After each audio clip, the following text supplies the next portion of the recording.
Ahanbamagtada Manipuri wari taminasi YouTube channel bu yengpiribu amdi tabiribu khudingmakpu Hemchandra Soibam na taramna okchabaga loinana nolukna khurumjari. Miyangi mafamda tahanjagadoribu wari asigi maming Numittugui Akiba. Numittugui ahingda karamna kamdauna kanana karigidamak kiribino khangminasi. Wari asi sikhiba amadi hingliba kana amataga mari leinajade. Writergi wakhalna sagatjaraga mayangi awaba mikup amatang oirabsu kokhananaba haiduna miyangi mafamda puthokjabani. Manipuri Taminarsi Numittugui Akiba hariba wari asigi ahanba saruk wari asibu ibirakfi Ronibala Okram. Class manungda langlena as aidi handaki khongjatse yawbu yawningdreda. Sanjana Anjali Sanjana da pat yenglei aduga amukta da punna haire. Kirabo langlen anirugi matawdu da kem haingamdraduna lukthaduna laiki. Magi mataw aduda Sanjana na nungaitraduna nangbu hanadi chaninge na yam hairamdaine kari amuk tawrage.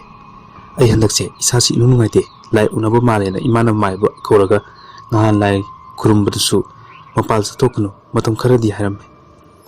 College su imana karurano haibne aina college faudi kagena laklisine. Langlengi waduda makhoi ani ngahak jengnai.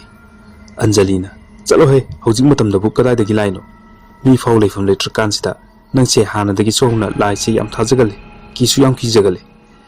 Aikhodi laido amuktabu thengnagena lai khuram lebne sungteng hek thengnade kedorabino khangde. Aise nupana kividi lairadana laina faw kirabjani. Anidusu Anjaligi waduda wa nokthorei. Asumna wari sanaringaida Sanjit Rohit Shankar Sanathoi Thoibi amasung Mona makhoi taruk janglai. Shankarna kaidorage yam noktanaga leiramida wari nungaiba maliko. Sanjana na khumlaklami noi khakta nungaiba yabro ikhoisu wari nungaiba gado tamlibane. Mayamdu noktana wari sum sanari Rohit ti langlenda nokpet tawraga huran yengduna leiri. Langlen su adumangai Rohita huran yenglibadu ubada karan phukraba Sanathoina hek urure. Sanathoina khawdem laduna mi singse ngahak leradi mamit sepa yawnarniko class changnaba tawnarasidana anidudi ikaibada mamai gado hayai amunbadagi hena ngangkhre. Atai mayamdudi moi thokpa noktana wari sanaramdagi Sanathoina hairakbududa amada yengladuna leiri. Adugamuk langlen gai Rohit kadamuk yenglei. Anidu mamai ngaksang ngangna ikairaduna luktharaga leiribudu bhab taraduna ikairingaiduda amuka hena ikaiba pisilai. Thoibina thamoida phumlaga thamba nungsibase yam wabaniko. Thamoidi yanabugum su ui sasat phongdoknarodana aikoi ubda yam nungai bidre. Langlen ikai khangdagi saushinaduna langlen as noise wathi yam ngange ai class change noi ngahoruko asi haramlaga back to paiduna class tamna mathanta gangam chakhi. Mayamdusu thembigadra hairaga noktuna langlenda chakribudu yengduna lehawi. Rohiti amuksu nungaijade mabu nungsibirira natraga nungsibidribra sauraga chakkibududa nungaitaba pokse. Mayamdusu class changlasi haiduna hogatnaduna lai. Langlena hana chakrabnina makhoigadi khara lamnare. Langlendu ngasai Rohitna rona nokpet tawraga yenglakbudu ningsingladuna nokpet tawduna chatli. Mahakna sum chatlingaida maningda mi chatpagi sawhum phanglei. Langlendi mamanabisingdu laklibu khanduna sausinaraga kauroi haiduna mamai leithokte. Class yogdoba khajiktang ngairabukanda langlengi lukhamgi sam aduda sapu kanna nungsitna khangye yerei. Langlen khangpek khangladuna mamai phat leithoi. Handakti karisu torokidre adubu masadudi ihe heina dabumbudi adum tawri. Tande mande asum lakpuda class thongjin yoramdaida masadu tu khangsung lei.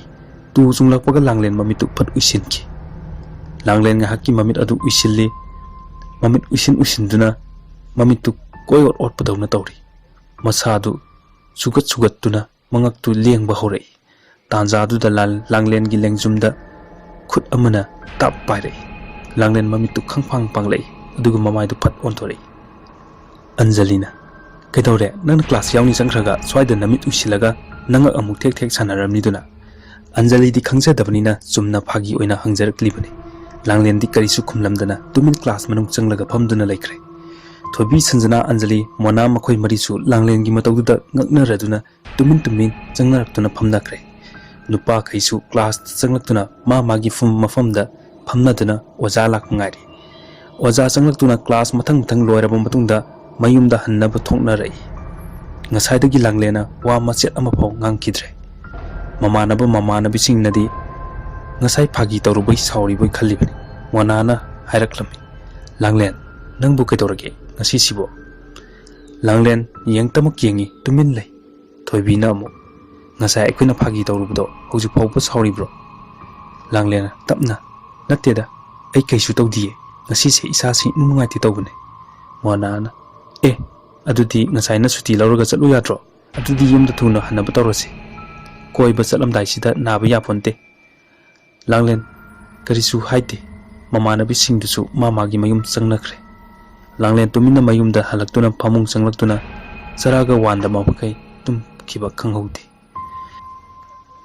Rohit Suresh Anjali nakhoi bu kadai da leibage ai ham kire ai mungta kanbiyo tanja tu nupi amagi khonjel da kiningai oiba khonjel da hauna noktuna langlen na leiribu ka du sin thungna khongthang yeina ka du ninduna tari langlen tawribu matau adu kiman bu kibagi mayaina sor phau chaning tana honbu ngamdana masadu taslaga mamitu pakana adumak yengduna lei humangna mamai mamichu pungso chotle noklamba khonjel du chap lekre ngahakti mafam adu ichikchi ngahak tumin leiraba matungda karisu tawraktraba aduda langlen tapna hawgatuna mamai du koile leituna yenglaga makhong thangba hawi makhong du khongkhap ani ahum thangba horakta mamai du mamang du onthorakpaga mapa chanaduna langlen gi mamangda yengda ki hangoiraba nupi amana thang machin tumba amma pairaga mongonda thingadabuki em tawduna leirambadu ubada langlen khangprek khangduna mamit tu lauthoklaga lawge tawbaga akiba saktam aduna langlen gi mamit aduda thang aduna thingsinki langlen puk hogalai mamai mamitu su humangna pung luplam magi ka adu sinba thungna sor thabet honduna koilei leiraga yenglami ka adu sumai thandribanina numit tasilakpugi imamami langlen makhongdu phamungdagi makhada tapna thangthei makhongdu thangthaduna laklaga mai adu thali madi ngasai college halakpadagi wamanduna phirol hongdraba jani mana tumlibudusu masana gyan taba natte charawan-dabagi chaksu lamladuna phiroldu hongduna mapalda tholakpadadi umamamlamle chakhumda muk changlai mamana chak thongduna lerambuda masu phumtharakduna mamana hairaklammi hogalabo nangbo nang charawan khidabduda hogalakpada chak lamanena imana thongat pirabane natte nangbu ngasi na sadu yam nungai tabro ima ai ngasai karam kanda halai ai gyan ka ta hudre mamadu su masana hairakliba wadu da pakhaladuna karinone nangbo ngasai class dai halakpada nasa nungai te ngak pothage hudorakanu haramdaine numit taksilakpuda imana hudokke changlam labane nungaina tum hobuda hudoklam drabane natte nangbu ngahan waigido amuk horak laba jalo langlen na tapna khangde ima aise handakti mangha su inu nungai te mamana adudi hayeng ai maibdo kawruge aduga karino haibdo amuk yengthoklasi adu nangbu handak noi college ki tour ama chani haibdo nasa su nungai tabduda chaluranuda mathang amuk chapada yawro langlen aisu ngasai budi haifet hawdoklambane makoina di mi su yamde ikoi mi mapan khak khanbane mi ga yamdabduda oja singnadi chanhaning bagi mawong tore ado matamduda khanarse numit marini walisibu ada leidoise numit nini khaktane karisu torayima mama dun haraklam khangdreda isa ani sujabu sunatte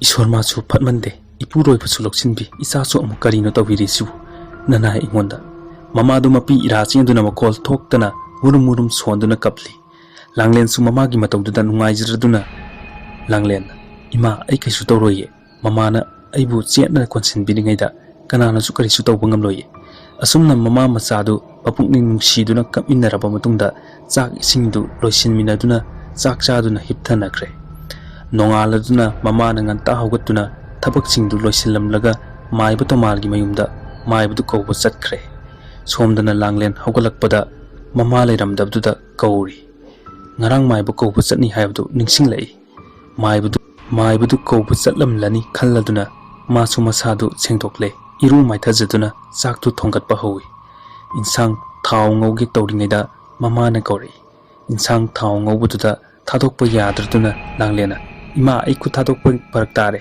ngahak ngai bramo laklage asi haiduna insang du thau ngaubu loiramlaga mahi hapchalamlaga mapanda tholai maibu tomaldu langlen tholakpaduda munna yengi langlen su changsilaktuna mama gi manakta tapna phamtai tomalna Ibema nangbu handak nasado hainadrabro. Hoi mama isase handakti amu isana tawjaba isana khangjadaba amu tawi. Kaisu tawroida. Toma Langlen gi makutta yanglei. Nangi jandradudi udena. Langlena ngahan college sappada tahore. Ihe aduna didana. Fare ai amma sembirage. Mama da amu onslei. Ibema karisu tawroida. Magi di jantra thadokpa yaroi. Jantra yaugdabagini mana amuk horklibase. Ai jantra do tuna amma sembirage. Asi hairamlaga maibu tomalga mamaga kari no khara hainaraga maibu su chatkre. Mama macha imung sanglaktuna chak ising du loisinminaraga chaduna magi mabugi tawphum thokpa tawnakre. Langlen su class chatnaba loisinba loiraduna mamagi manakta sanglaktuna manam namhalammi. Mamana ibema nakhoi class ki lam arapada chatni haibudubu hangchit natro imadi chathaning kride dako. Langlena ima kaisu tawroye aidi sahi khudingi chatpa adum yawrisidi karisu tawbusu natte ai chatrabdi oza singna aibu kari khankhine masigi tur chapasidi oza singna ingonda punna sinaribane. Mamana fare chatta yadabdu hek chathokloro adubu namitna nasing lam khuding koliba isordu khurumduna chatkadamni ko. Langlena hoi ima ai musalukhige. Mama du machana sakhiba maikaidu momon nokna yengduna lehawi. Somdana college ki get to the kanano amana mi amabu mangak chaptha yengli. Tungdagi khonjal hauna hey kana ngairino. Rohit khangprek khangduna lauraga onthorei. Sanathoi oirambatuda Rohit sor sangna honthai makhoi anisu classroom da amuk nok tuna changminaki. Asumna class tu loiratuna thoibi mona hoi Langlen gal lampak masida pamli. Makhoi asum nok na wari sanarambadagi Langlen do masado karino matawrei. Mayanga phamlambadagi phuk hogatuna karisu hairamdana get tamna gam chatki. Mama nabising tusu ingak na yengduna amaga chibon ngangna duna lehawre. Langlen mayum yorkle u hingkolda leibanina machana sumring changkhibduda kaidori bazan o haiduna yumda changlei. Langlen phirolga hongda mamakai phamungda chaptingna tumduna lerami. Mama sum masa nungai trimale tumjarasanu haiduna hautokludre. Mama du mangolda hingkoldai heklakpa mana masing yonanaba haiduna sem saringai tanjaduda Langlen di kada nupi ama sut kappagi makhon tarai. Mama du macha nupi du kapli male kaidora jatno khaladuna macha gi kada changlei. Kappagi khonjel dudi leplamde Langlen gi thongjin het yorakpaga kappadu chap lekre. Mama du su khonglei thuna kadu hek changlakpaga mama du pungak ngakre. Macha di isi sina tumduna hanagum machi lengdana leirami. Mama du ngahak wakhal chamamne adubu ka hena di khanjaludre. Macha nupi du su haudokludre. Numit tarakladuna mama na chak ising thonglingaida macha nupi du mapi hongdoklaga mama gi manakta changlaktuna mama gi mateng pangsilli. Mama du su macha da munna yengduna harai. Ibema Langlen su mama na kaurakpaduda phat nongkhalaklaga khumlai. Kaidoragi ma nangbu noi college ki tour chatni haibadu yaururanuda. Langlena ima aishu yauraroi hairurabane ado oja sing satra mayamna su ai yaudabado nungai train na hailere. Sahi khudingi yaurakpanina aishu yauraroi ge amuk haijuluradi amuka hena nungairaroye. Fare yauthokluro adubu nangna sadu cheksiluko nangido amuk ada horoklabdi bera karakani. Langlen su hoi ima aishu ngamnaba hotnarage. Asumna mamaga wari sanaduna numittu haukhre.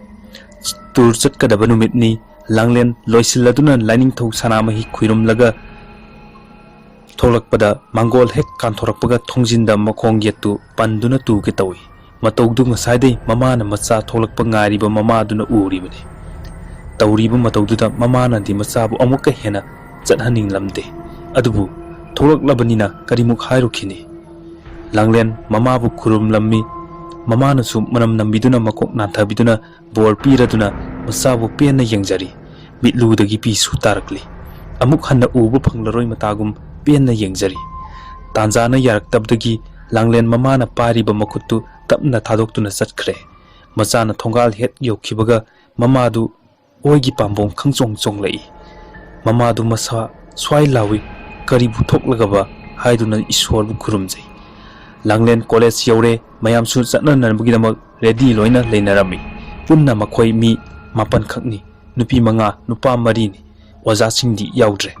Asumna Wazasing the Kurum Lamlaga, Zatrato Duna, Iswaru Kurum Zerduna, Gari Kakalak Tuna Mapam Adu Tadok Tuna Lakle, Gari Anini, Suras Rohit Anjali, Moina Makoi Maria Matongni, Gari Amadana, Sanatoi Shankar, Toibi, Sanjana Mona Makoi Manga Tongi.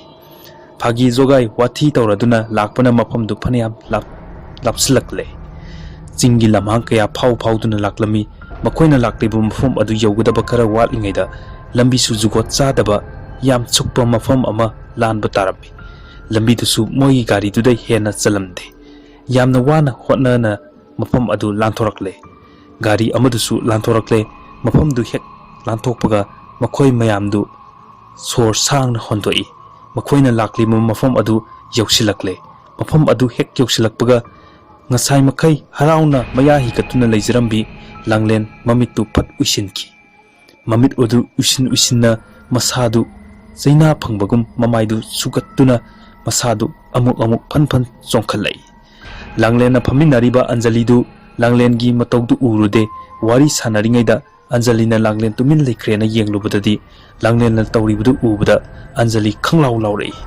Anjalina Laura Puda Surasu, Kang Laduna Break Kang Papai, Break Kang Papa Buda Langlendu, Mamit Pat Panglay. Anjali di Langlen Gimatauda Kobusungamda, Kiruk Langlen the Yang Dunale. Surasna, Kaino Anjali, Adukan Lauri Dubo. Anjali Makondu Nikni, Langlen the Mukyang, Suras the Mukyang, Hire. Kashu Tauda, Kainumada Kangbane. Rohitna Nang Suba Yahe Ibema, Tan Saki Draponi. Anjali Supagi Tatolaga to e, Langlena Sumisi Katuna, Kaidorage Hangbasu, Kashu Taude Haina, Mangtu Hai. Surasna Garidu Amuk start Nangladuna Taurokle, Makoina Laki Mumafam du Yore, Mafam du Misu Amata Tade, Umangni, Song Songi, Hana Mile Rambadi Mali, Yum Karati Tai, Kara Ahanba, Yum Asoba Amalerami, Yum Adugi Tongalda, Makoi Garidu Kam Laduna, Kumtarak Laga Punan, Lep Laga Yeng Duna Lady, Sankarna, Pai Mayam, Masida Labana Fado Male, Yum Sisukara Nali. Ataisti Yamotli, Sidana Farani, Langlen, Tapna Swanzay, Aidi Mafamse, Haina Roidorida.